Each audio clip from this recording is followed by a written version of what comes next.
बिस्मिल्लाहिर्रहमानिर्रहीम। अस्सलाम वालेकुम नाज़रीन, आप देख रहे हैं 92@8 विद सादिया अफसाल। नाज़रीन, प्रोग्राम में एक अच्छी खबर सुप्रीम कोर्ट के हवाले से कि पाकिस्तान की सुप्रीम कोर्ट ई कोर्ट सिस्टम रखने वाली दुनिया की पहली अदालत उज़्मा बन गई है। इसका मतलब ये है कि एक शहर में अगर अदालत है तो दूसरे शहर के केसेस सुने जा सकते हैं। Chief justice Pakistan justice Asif Saeed Khosa साहब ने वीडियो लिंक के ज़रिए कराची में वकला को भी मुबारकबाद दी और इस अहम इक़दाम को उन्होंने एक सस्ते और फौरी इंसाफ के लिए जो अदालत की आईनी जिम्मेदारी है, जो जजेस की भी आईनी जिम्मेदारी है, उसकी जानिब एक अहम कदम करार दिया। तो ये बड़ी अच्छी बात है और उम्मीद ये है कि पाकिस्तान में जो आम साइलीन हैं, जो अवाम, जो गरीब अवाम, जो लोअर कोर्ट्स में, सेशन कोर्ट्स में धक्के खा रहे होते हैं, वहाँ तक भी उनकी सुनवाई भी जो है वो भी जल्द होगी और उनको भी फौरी और सस्ता इंसाफ मिल पाएगा। कल एक बड़ा अफसोसनाक वाक़या हमने देखा कि जहां पर दो अरकान कौमी असम्बली मोहसिन दावड़ और अली वज़ीर एक हजूम को जो कि ऑलरेडी प्रोटेस्ट कर रहा था उसको मुश्तइल करते हैं और पाक फ़ौज की एक चौकी पर, उनकी एक चेक पोस्ट पर हमला करते हैं। चेक पोस्ट पर हमले के नतीजे में 5 अहलकार यानी कि 5 फ़ौजी अहलकार जो हैं वो ज़ख्मी हुए हैं और साथ ही साथ जब फ़ौज की तरफ से जवाबी फायरिंग की गई तो दूसरी तरफ 3 हमलावर जो हैं वो मारे गए हैं और 10 ज़ख्मी भी हुए हैं। ये इत्तलात हैं और इसके ऊपर हमने देखा है कि जिस अंदाज में तबसरे किए जा रहे हैं, कुछ लोगों की तनकीद भी आ रही है।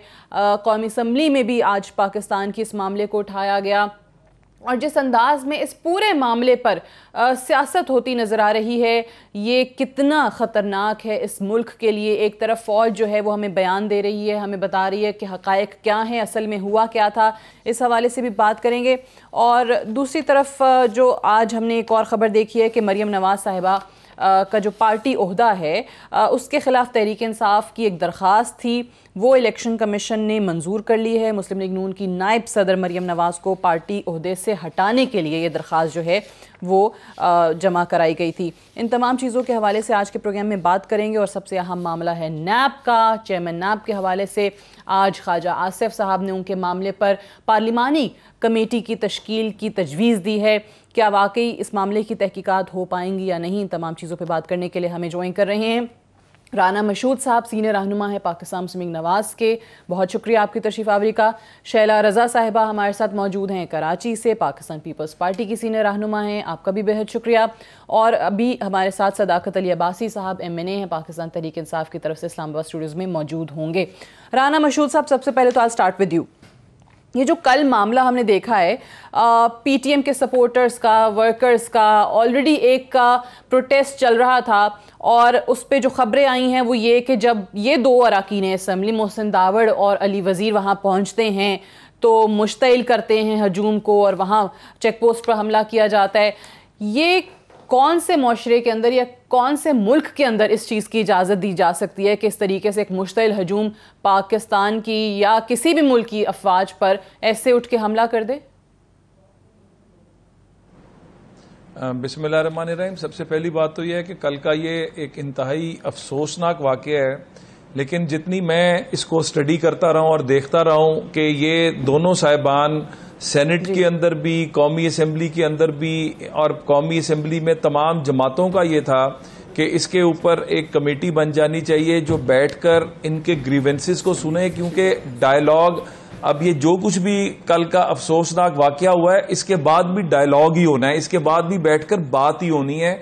तो ये बात अगर उस प्रॉपर फोरम पे जहां पर इनकी नुमाइंदगी भी मौजूद है, ये खुद भी मौजूद है, वहां पर होती। लेकिन एक चीज मैं जरूर कहूंगा कि पाकिस्तान की फौज पर हमला, चाहे अब मुझे उसकी रीजन नहीं पता कि क्या बनी, लेकिन कुछ लोग तो ये कह रहे हैं कि ये लोग पहले से वहां बैठे हुए थे और वहां पर आकर हुआ, कुछ कहते हैं कि नहीं ये गए हैं और इन्होंने चौकी पे जाके और जो एक उन्होंने नो मैंस लैंड बनाया हुआ था उसको क्रॉस किया है।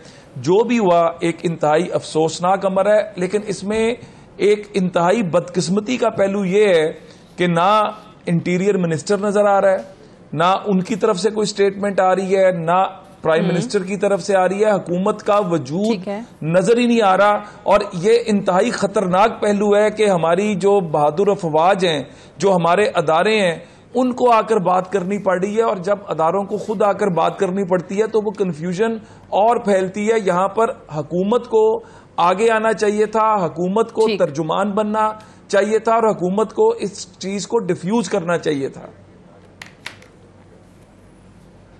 सही, हुकूमत खुद इस चीज़ के ऊपर आके कोई बयान देती। आपने सही कहा, इंटीरियर मिनिस्टर साहब वो आ जाते तो ज़्यादा बेहतर होता। कुछ सियासी जमातों की भी तशफ़ी हो जाती जिनको एतराज़ इस चीज़ पर है कि क्यों फ़ौज के तर्जुमान ने बताया। लेकिन यकीनी तौर पे शैला रज़ा साहिबा, फ़ौज की बात थी, फ़ौज के चेक पोस्ट पर हमला हुआ है, फ़ौज ने जवाबी कार्रवाई की है, फ़ौज के लोगों को ज़ख्मी किया गया है, तो यकीनी तौर पे उनका जो माउथ पीस है, जो ISPR है, जो तर्जुमान है उनके DG, उन्होंने बता दिया। लेकिन बिलावल साहब का ये कहना कि कैसे कर सकता है मोहसिन दावर, मतलब वो तो ये मान रहे हैं, उनके बयान से तो ये लग रहा है कि ये उन्होंने किया ही नहीं है, कि वो DG ISPR के बयान की तरदीद कर रहे हैं। ये कैसे पॉसिबल है कि एक पढ़ा लिखा आदमी जो खुद भी मेंबर नेशनल असेंबली है, वो किस तरह ऐसे कर सकता है इसको असेंबली में लाया जाए? इसमें क्या मसला है? ये एक सवाल है कि एक पढ़ा लिखा आदमी जो मेंबर नेशनल असेंबली है, वहां का रिप्रेजेंटेटिव है, उसने ऐसे कैसे किया, इसको असेंबली में लाया जाए? इसमें मसला क्या है?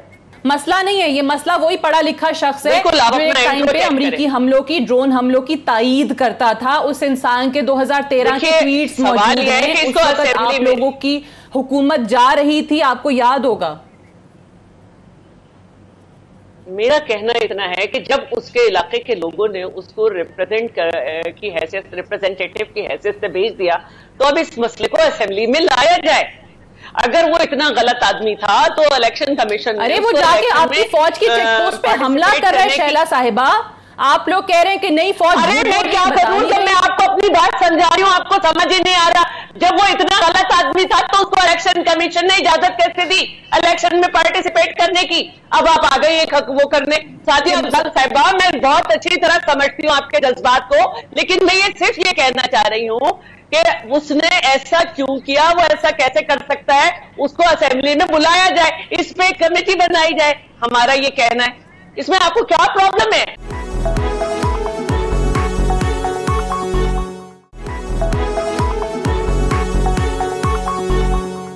मैं सदाकत, चले जी आपका पॉइंट ऑफ व्यू आ गया।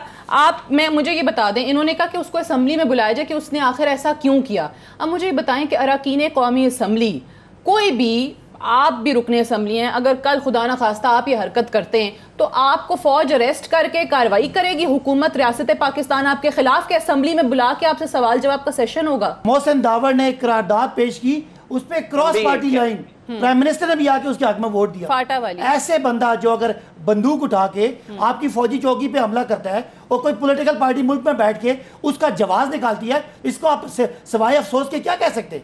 ठीक है, वो पार्टी जो बज़ाहिर वायलेंस के खिलाफ है, अगर किसी के साथ भी कोई ज्यादती नाइंसाफी होती है सादिया, वो तो कोई उसको नहीं तस्लीम करता, उसके लिए फोरम है। एक आम आदमी, जंगल पे रहने वाला आदमी बंदूक उठाए तो आप कह सकते हैं एक बंदा जो पार्लियामेंट का मेंबर है, जिसकी आवाज सुनी जाती है और जो तसब फैलाने में पीपल्स पार्टी के खिलाफ उसने मुजाहरे किए। उसने यहाँ फरिश्ता का एक वाकया हुआ जो किसी ये जो मैं से बालातर हो गए। ये चीज हमें नहीं भूलनी चाहिए कि पीटीएम बनी कब थी। ये नकीबुल्लाह महसूद के कत्ल के बाद बनी, जो राव अनवार पे उन्होंने इल्जाम लगाया, बच्चा था, ये बयानिया मुराद सईद का है। और उसके बाद ये बयानिया मुराद सईद का है कि हमारे मुराद सईद पार्टी का ना, मुराद सईद इस मुल्क का वफाकी वजीर है।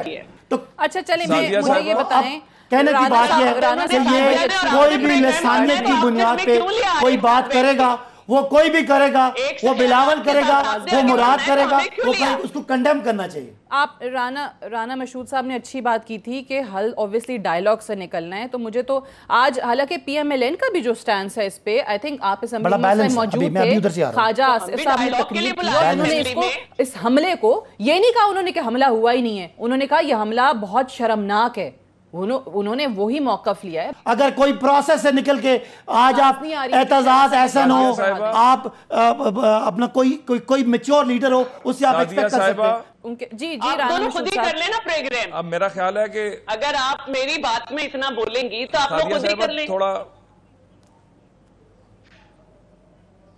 राना मशहूद साहब बात कीजिए, थोड़ा टाइम दें, मैं इसके ऊपर थोड़ा रिस्पॉन्ड करना। जी, पहली बात तो ये है कि माशाल्लाह प्रोग्राम बहुत अच्छा कोऑर्डिनेट करती हैं। जरा थोड़ा सा इधर दोस्तों को उनको कहीं अपने जज्बात ठंडे रखें, क्योंकि ये एक कौमी इशू है और बहुत अहम इशू है। प्लीज लेट राना मशहूद साहब कंप्लीट, फिर मैं आपकी तरफ आती हूँ, then you can respond Shaila साहब। चले, थैंक यू वेरी मच। इसी नोट पे मैं आपका शुक्रिया अदा करती हूँ।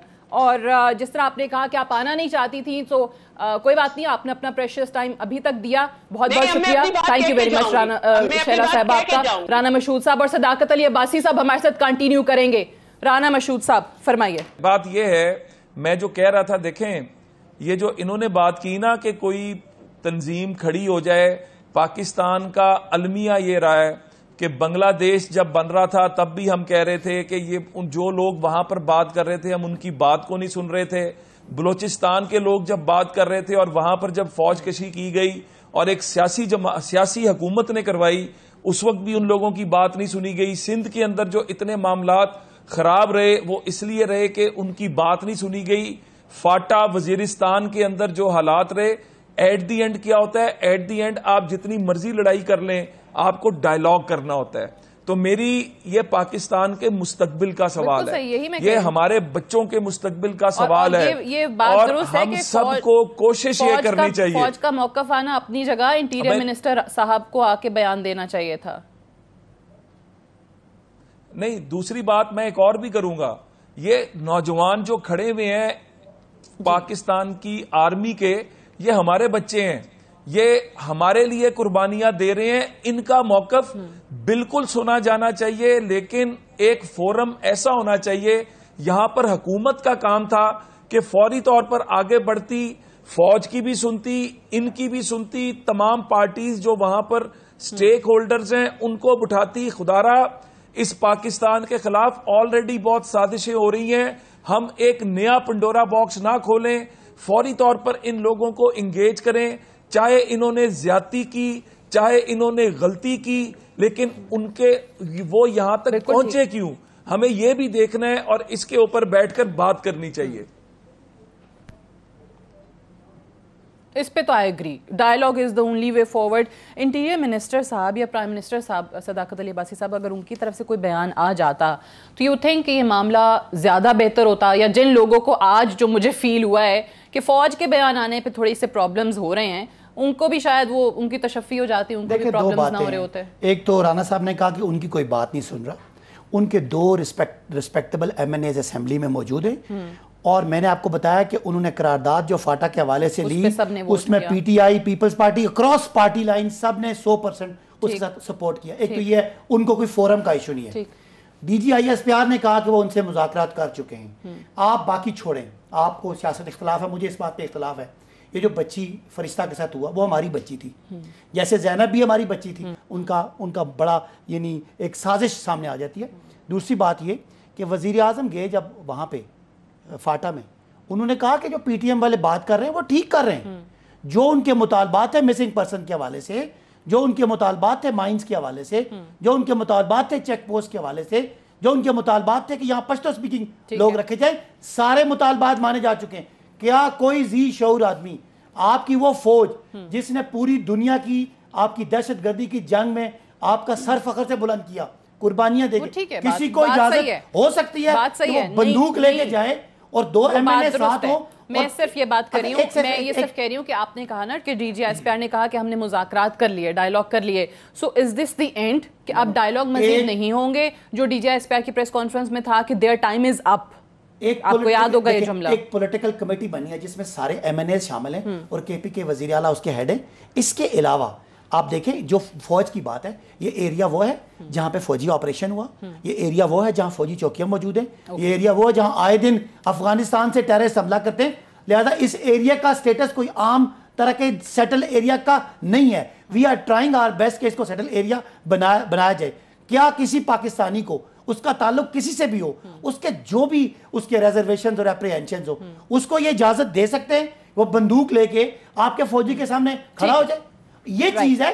अदरवाइज मुतालबात पे, उनको डायलॉग में एंगेज करने पे, उनको मेन स्ट्रीमिंग पे ना किसी को एतराज है। और सारी पॉलिटिकल पार्टीज ने मोहसिन दावड़ की रेजोल्यूशन पे जाके उसको यस किया। चले, मैं एक ब्रेक ले लूं, ब्रेक से वापस आएंगे हम। तो हम बात करेंगे चेयरमैन नैब का जो मामला है। एक तो हमजा शहबाज शरीफ ने पहले ही ये इंदिया दिया था कि कौमी असम्बली में हम इस मामले को उठाएंगे। फिर आज ख्वाजा आसिफ साहब ने जो उनके हवाले से इल्ज़ामात लगे हैं या जो एक उनकी मुबैना वीडियो बाहर आई है उस पर कहा है कि तहकीकात कराई जाएँ और तहकीकात के लिए पार्लिमानी कमेटी की तश्कील की तजवीज़ भी पेश की है। क्या इस पर तमाम जमातें इत्तफाक कर पाएंगी? ये हो पाएगा मामला? तहकीकात होंगी? बात करेंगे एक वक्फे के बाद।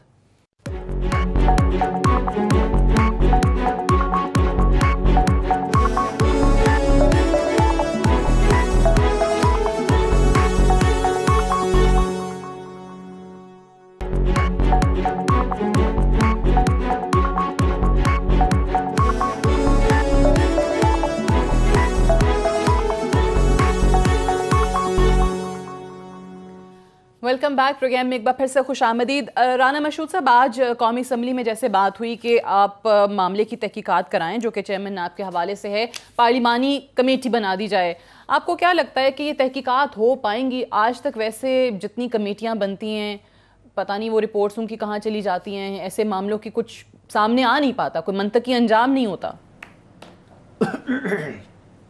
देखें, सबसे बड़ी बात तो ये है कि हमारा जो कंसर्न है वो ये है कि जब ये चेयरमैन नैब साहब बने तो इनका बुग़्ज़ और अनाद जो PMLN के साथ था वो बहुत क्लियर नजर आ रहा था। और वो किस तरह के हमारे खिलाफ तो केसेस फौरी तौर पर बन रहे थे, हमारे लोगों की गिरफ्तारियां फौरी तौर पर अमल में आ रही थी और बाद में वो अदालतों से बरी भी हो रहे थे। और अदालतें जो लिख रही थी इन केसेस के बारे में, मिसाल के तौर पर शहबाज शरीफ साहब के केस में जो हाई कोर्ट ने जो अपनी ऑब्जर्वेशन और फाइंडिंग्स दी उसके मुताबिक तो नैब जो है वाकई एक ऐसा अदारा बन चुका हुआ है जो सिर्फ और सिर्फ इस्तेमाल होता है इंतकाम के लिए।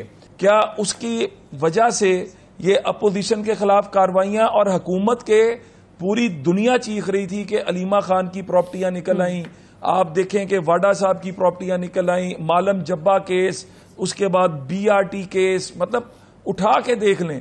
जहांगीर तरीन साहब का आइडेंटिकल केस नवाज शरीफ साहब के साथ, लेकिन ना कोई JIT बनी, ना नैब ने गिरफ्तार किया। सही है। सदाकत अली अब्बासी साहब, पहले तो ये आपका बयान आ गया ताहिर खान के हवाले से, आपने कह दिया कि जिन मुअव्विन खसूसी थे हटा दिया, मतलब सजा ही दी ना, मीटिंग्स में बुलाना भी छोड़ दिया।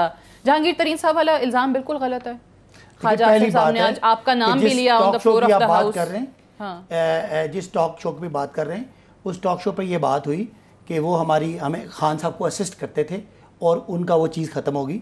मैंने उन्हें ये भी कहा साथ, मैंने उनको ये भी साथ ही कहा कि वो हमारी गवर्नमेंट का उसमें मौक़िफ़ है कि उनके पास कोई ओहदा नहीं था, ये मैंने उसी जगह पे कहा। लेकिन बहरहाल वो चीज़ आज सामने आ गई। तो लेकिन उनको अब आप मीटिंग्स में नहीं बुला रहे, इसका मतलब है कि आप लोग उनसे नाराज हैं। एक चीज़ उनको सजा दी आपने। एक चीज़ ये बात जब क्योंकि सोशल मीडिया पर मैंने देखी थी, को पार्टी की तर्जुमानी वो बात नहीं आई थी पार्टी की तरफ से कि उनको अब वो मीटिंग में नहीं बुलाया जाएगा बिकॉज उनके चैनल की वजह से ये बात आई है। मैंने उस हवाले से बात की, वो बात चढ़ गई। अब इन्होंने जावेद चौधरी साहब के इंटरव्यू की बात की और उसको बड़ा पक्का मान रहे हैं, तो इनको पता है कि उन्होंने शहबाज शरीफ के बारे में क्या कहा है। ये भी गलतफहमी है, वो बेसिकली इंटरव्यू था ही नहीं, वो जावेद चौधरी जिसको ये सही मान रहे हैं, it was just a meeting of the record, कुछ बातें हुई, उन्होंने कॉलम लिख दिया, ये भी लिखा है। बाकी इन्होंने कहा कि नैब, हम तो नैब चेयरमैन को कोई नहीं बदलना चाहते, हमने तो कोई ऐसी बात नहीं की। और आपने कहा कि जी उन्होंने वाडा साहब को नहीं पकड़ा। वाडा साहब को तो अभी कल की बात कल सामने आई है।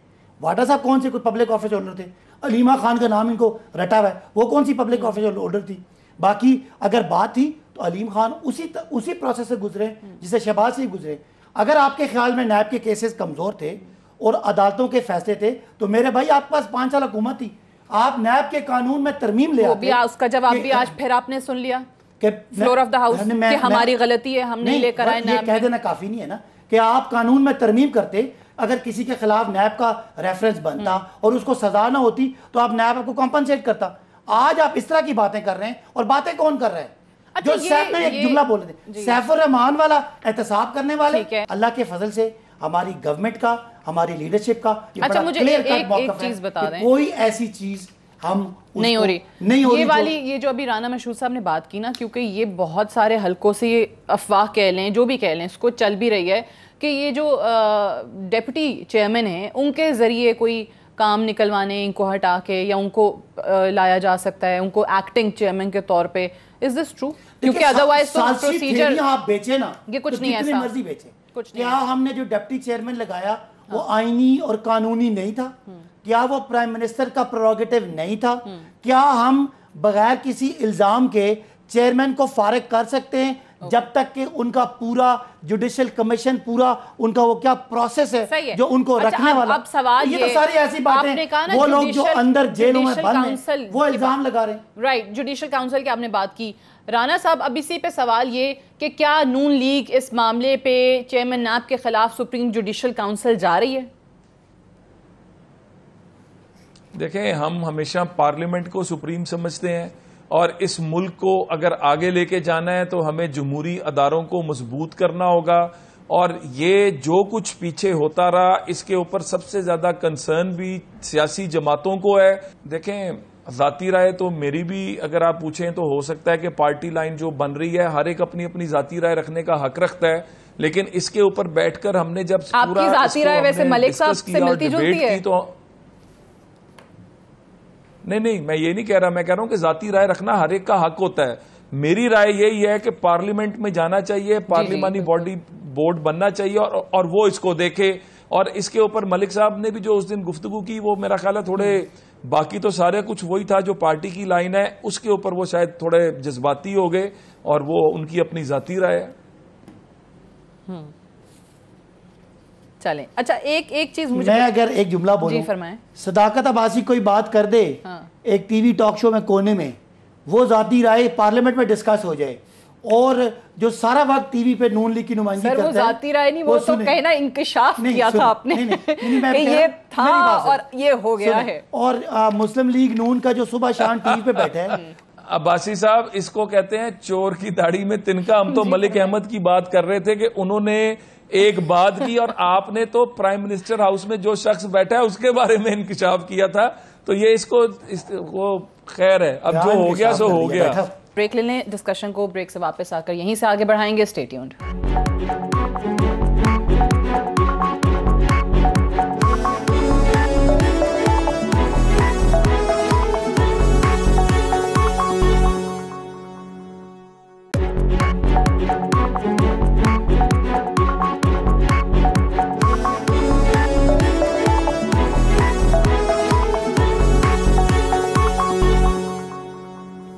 Welcome back. प्रोग्राम में एक बार फिर से खुशामदीद। अच्छा राना साहब, एक बात बताइए, आप लोग डे वन से, जिस तरह आपने अभी प्रोग्राम में भी कहा था कि चेयरमैन नैब के हवाले से या नैब के हवाले से एक मौक़िफ़ आपका रहा कि ये इंतकामी कार्रवाइयाँ कर रहे हैं, ये सियासी इंतकाम है, सिर्फ और सिर्फ नून लीग के पीछे आपको लगा कि वो नैब को लगा दिया गया है। आप लोग ये कहते रहे कि नैब किसके कहने पे कर रहा है हमें पता है, किसकी इमाम पे कर रहा है हमें पता है, हुकूमत के लोगों को हाथ नहीं लगाया जाता। अब इस वक्त जब एक वीडियो आती है और उस पर आप लोगों का स्टैंस ये आता है कि जो एक तो वीडियो भी और वो जो जावेद चौधरी साहब के कॉलम में उनसे मंसूब बातें लिखी गई हैं, कि वो सारी चीज़ों को अगर देखें तो आप लोगों ने खुलासा ये निकाला कि यकीनी तौर पे चेयरमैन साहब को हुकूमत ब्लैकमेल कर रही है या ये हुकूमत की तरफ से किया गया है ताकि वो ज़्यादा दबाव रखें अपोजिशन की जमातों पर एहतसाब के लिए। सो इस वक्त आपको लगता है कि क्या वो जो आप न्याजी और नैब का गठजोड़ बोला करते थे वो अब खत्म हो गया? देखें, जो स्टेटमेंट जो उन्होंने बात की जावेद चौधरी साहब से, उसके अंदर उनके ऊपर जो प्रेशर था उसका उन्होंने जिक्र किया और उसमें उन्होंने मतलब हम ये कहते हैं कि चेयरमैन नैब जो है, इनसे जो काम इस हुकूमत ने लेना था वो ले लिया और शायद वो अब रिलक्टेंट थे इससे आगे गलत काम करने पे, और ज़मीर कभी जाग भी सकता है। तो अब वो चाह ये रहे हैं कि इनसे छुटकारा लिया जाए और डिप्टी चेयरमैन से काम चलाया जाए, क्योंकि एक तो आइन में ये भी है कि अगर चेयरमैन जाते हैं तो विद इन 1 मंथ नया चेयरमैन लाना है। लेकिन इनका जो ट्रैक रिकॉर्ड रहा है कि जिस तरह इलेक्शन कमीशन की आज तक अपॉइंटमेंट्स 5 माह हो गए हैं, जो नहीं हो सकी, तो ये उसको भी डिले करेंगे किसी ना किसी चीज पर और अपना काम चलाते रहेंगे। लेकिन अब ये लगता है कि इस चेयरमैन के साथ इनका चलना मुश्किल नहीं, लेकिन मैं अपना सवाल रिपीट करती हूँ राना साहब, आपकी सारी बातें बिल्कुल मुझे समझ में आ रही हैं। जो बात आप बता रहे हैं कि हुकूमत ने समझ लिया है कि अब ये हमारे काम के नहीं रहे, हमने जितना काम इनसे लेना था ले लिया है, डिप्टी चेयरमैन को सामने लाना चाह रहे हैं, तो वो जो नैब न्याजी गठजोड़ ये जुमला बहुत कहते थे ना आप भी, पीपल्स पार्टी भी, वो खत्म हो गया है। हाँ, कि हुकूमत का और नैब का एक अनहोली अलायंस है। देखें, ये फॉलिंग आउट अब जो नजर आ रहा है अपेरेंटली फॉलिंग आउट होगी ना। मतलब जब उन्होंने आकर खुलकर कह दिया कि परवेज खटक को पकड़ने पर रेजिस्टेंस आ रही है, रेजिस्टेंस कहां से आ रही है? प्राइम मिनिस्टर से आ रही है। जो मेरे पे बहुत ज्यादा दबाव है वो दबाव कहां से आ रहा है? प्राइम मिनिस्टर से आ रहा है। तो जब उन्होंने ये बातें बोली तो इसका मतलब है कि अब उनका जमीर जाग चुका है। अल्लाह माफ करे, मैं किसी पर इल्जाम नहीं लगाना चाहता, लेकिन जो चीजें, जो फैक्ट्स पीछे नजर आते रहे वो तो यही साबित करते हैं। और हम ये समझते हैं कि इसकी इसीलिए इंक्वायरी होनी चाहिए ताकि दूध का दूध और पानी का पानी हो। ठीक है, आप लोगों की वजह से वो कह रहे हैं। ये बड़ा अच्छी बात है। हाँ। जब इन्होंने लगाया था तब उनका जमीर जागा हुआ था, क्योंकि पीपल्स पार्टी इन्होंने लगाया। जब उन्होंने नवाज शरीफ को सजा दी उस अरसे में उनका जमीर सो गया था। उस सारे अरसे में जमीर सोया रहा, इनको सजाएं होती रही। जब से उन्होंने ये बात की उनका जमीर जाग गया। वो जमीर है या क्या चीज़ है जो इस तरह कर रही है? बहरहाल ये एक बड़ी इररिलेवेंट सी बात है कि वो ये आप जब आप खुद ही कह रहे हैं कि जी वो आप हम उनके खिलाफ हैं, और अगर वो कह रहे हैं नैब के चेयरमैन कि मुझे तीनों पार्टियां पसंद नहीं करती, इसका बड़ा वाज़ेह मतलब है। वो दबाव कहां से है? वो जिसका जिक्र किया उन्होंने चेयरमैन नैब, मैं उस पर आ रहा हूँ कि वो एक न्यूट्रल आदमी है। अब बात यह है कि दबाव। मुझे एक बात बताएं, मैं चलें आपकी सारी बातें सही मान लेती हूँ, मैं कहती हूँ कि आपने 100% सही कहा, लेकिन जो चीज़ें आप बता रहे हैं ना वो उस वक्त की हैं जब ये लोग, ये पार्टियां हुकूमतों में थी। इस वक्त कैसे वो चेयरमैन नैब पे दबाव डाल सकते हैं? उनके पास तो वो रियासती वसाइल नहीं है। देखें, they are not part of any government. आप मैं देखें, मैं तो ये चूंकि एक मफरूजा है उस पर बात कर रहे हैं कि ये दबाव डाल रहे हैं और दबाव कह रहे हैं आप कर रहे हैं, देखें हुकूमत है नहीं, वो ये तो ये कह रहे हैं आप ये करें, ऑपोजिशन को पकड़ें, नहीं तो फिर आप मर जाएंगे। नवाज शरीफ साहब अंदर हो गए, शहबाज शरीफ, हुसैन, हसन, इसहाक डार, अली इमरान और सलमान शहबाज बाहर भाग गए। जरदारी साहब पे बिल्कुल हमें लग रहा है कि 19-20 नजदीक है काम। तो हमें तो अच्छा 19-20 नजदीक है काम से मुराद जरा बताएं। जरदारी साहब के केसेस लॉजिकल एंड की तरफ जा रहे हैं, बड़ा दीवार पे लिखा हुआ है। यही तो बात है ना, तर्जुमान बन जाते हैं नैब के। तर्जुमान की बात नहीं है ना, क्या हम नैब हमारे मुल्क का इदारा नहीं है? आपको नजर नहीं आ रहा? तो इशू ये है कि आप लोग क्योंकि खबरें देते हैं, आप कहते हैं कि ये लोग अंदर चले जाएंगे, 10 पकड़े जाएंगे, अच्छा 2 और आ रहे हैं। आपने अपने जरदारी साहब के हवाले से भी कह दिया ये चीजें। अच्छा आप लोगों को सादिया, एक बंदे का केस है, बैंकिंग ट्रांजैक्शन है, उनके घर में पैसा आ रहा है, उनको नैब वाले रोज बुला के वो सारी कार्रवाई सामने है, दीवार पे लिखा। अब मुझे इजाजत है, मैंने ये तो नहीं कह दिया कि सजा होगी।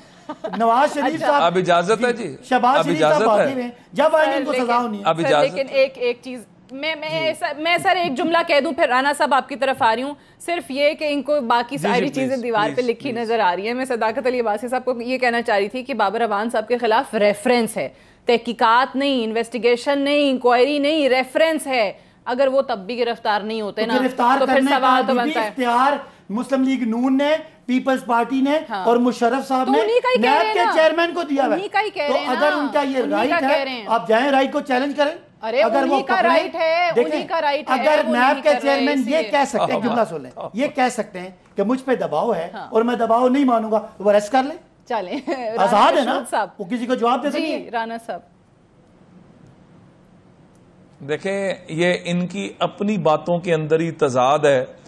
ये बातें जो कर रहे हैं, यहां पर आपने खुद बाबर अवान साहब की जो मिसाल दी, यहां पर अभी कामरान माइकल अंदर है, उनके खिलाफ ना कोई इंक्वायरी थी, ना कोई इन्वेस्टिगेशन थी, उठाकर अंदर कर लिया और अब कह रहे हैं कि जी हम कोई रेफरेंस फाइल करने जा रहे हैं। आप तो इतनी फुर्तियां दिखाते हैं। शहबाज शरीफ साहब के खिलाफ एक इंक्वायरी थी, उस इंक्वायरी के अंदर आप गिरफ्तार करके लेके जाते। सुन तो लें यार, अब अपनी अपनी बारी बोल लें ना। शहबाज शरीफ साहब के मुतालिक जिस तरह मैंने पहले कहा कि हाई कोर्ट की जो फाइंडिंग्स आई तो इसके ऊपर तो हम तो यही बात कह रहे हैं कि चेयरमैन नैब इसीलिए पार्लिमानी कमेटी बननी चाहिए कि क्या वो दबाव था कि जिसकी बुनियाद पर हमारे खिलाफ तो मुकदमात पर मुकदमे, हमारे लोगों के खिलाफ लिस्ट उठा के देखें जिसका नाम वैसे कहीं पर आ गया, और चेयरमैन नैब साहब जो हैं और जो इनके बाकी डीजीज हैं वो बैठकर प्रेस कॉन्फ्रेंसेस करते थे कि जी ये बंदा पकड़ा जा रहा है, इस बंदे ने ये कर दिया। और मजे की बात है कि मिनिस्टर हुकूमत के बताते होते थे कि शेख रशीद को सुन लें, फवाद चौधरी को सुन लें कि आज फलाना पकड़ा जाएगा, अब इसका रेफरेंस तैयार हो चुका है, अब ये अंदर जाने लगा है। भाई आपको कहां से पता लगता था ये सारा कुछ? तो अब ये नजर आना शुरू हो गया कि ये कहां पर ताने बाने मिल रहे हैं सारे। हाँ, वो थोड़ा सा एक इबाम जरूर पैदा हुआ। ठीक है, ये I agree, point well taken. मुझे एक बात बता दें, कल फिर कहेंगे हम नैब के खिलाफ हैं। नहीं, अच्छा, हम चेयरमैन को बदलना चाहते हैं। अच्छा बासी साहब, टाइम भी थोड़ा है ना, मुझे ये बता दें कि ये करने की क्या जरूरत महसूस हुई मरियम नवाज वाली, जो आज इलेक्शन कमीशन ने खैर समाअत के लिए मंजूर भी कर लिया है।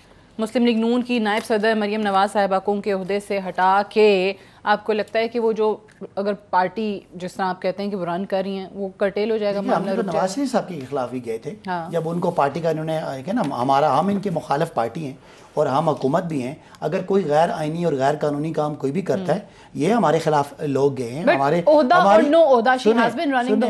हमारी पार्टी के जो फंडिंग के फॉरेन फंडिंग के केसेस थे, हमारे मुखालिफ गए। पॉलिटिकल आपका एक कल्चर है कि आप अपने सियासी मुखालिफ, हम समझते हैं कि वो एक सजा याफ्ता खातून है, वो कोई ओहदा नहीं रख सकती। इन्होंने पाकिस्तानी आइन और कानून का मजाक उड़ाया कि ये ऐसे भी ख़ानदानों में पार्टियां रखते हैं, लेकिन चले ख़ानदान में रखें, इनके ख़ानदान में कोई और होगा जो अहल हो, जिसको जो कानून में सजा याफ्ता ना हो। तो ये तो हमारा रख और हमारे कुछ सियासी मुखालफत में, और ऑब्वियसली आपने कहा हक है सियासी तौर पे इख्तलाफ करना, वो बात दुरुस्त है। मुझे राना साहब इसी चीज़ से एक चीज़ बताएं कि ये जब ये जिस दिन अनाउंस हुआ उसी दिन ये डिबेट चल रही थी कि हर पार्टी के मंशूर के अंदर ये लिखा हुआ होता है कि कोई सजा याफ्ता शख्स जो है पार्टी ओहदा नहीं रख सकता।